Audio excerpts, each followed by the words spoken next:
With the tough economic times that we are in, there are people who are devising new ways to play con games on other people, especially if you live in this city, in this nation. Then you probably have been through it, or you've heard of someone who's been through it. Today we talk about con games.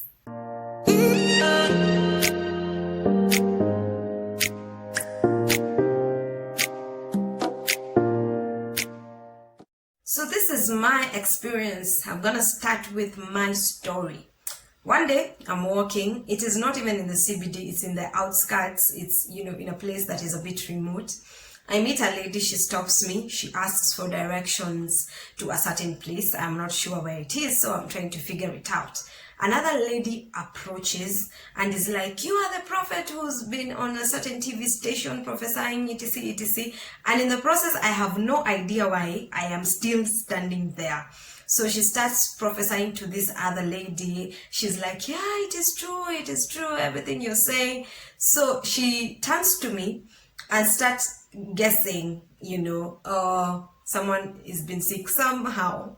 In the past few months, I had someone who was sick, so it was like, "Yeah, so and so was sick, etc etc." So she started telling me a few things here and there, but she was missing it. The reason why I was still standing there, I cannot tell up to date. So another car pulls up. How I end up inside the car, again, I do not know. We start going. The lady who's driving has, a bunch of, notes, like thousands of shillings, and she's like, "Thank you, prophet, for what you told me. I brought the money so that you can fix my problem and everything." They end up asking me if I have money in my account. Again, I don't know how I ended up telling them the exact amount of money that I had in my account. I am telling you, I did. So they told me I need to go withdraw so that they can sort my issue and everything. And this was my cue to run. Thank God there was, an agent out there that was supposed to go and withdraw.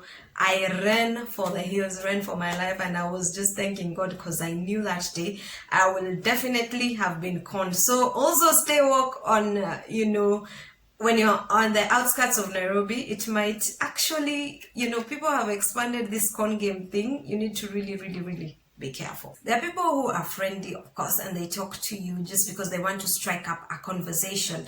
But there are people who start up a conversation so they can offer you something they're eating or something they are drinking. Please do not take it. You will end up finding yourself in Mombasa or something, a place that you were not going.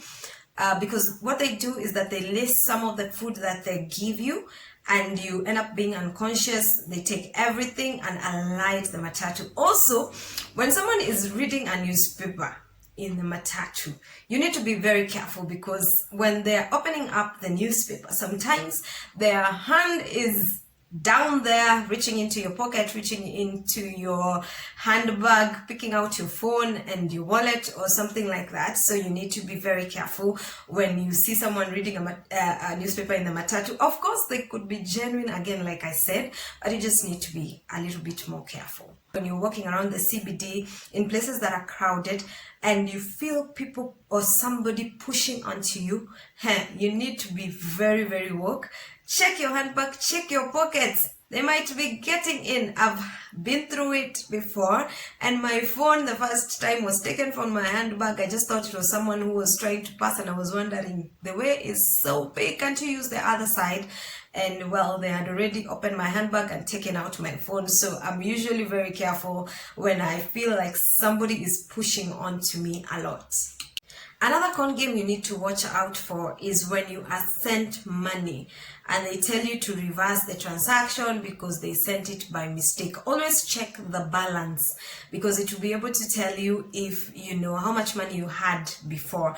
And it is also advisable to let them tell the service provider to reverse the amount. Never ever reverse anything unless it is your friend or something like that.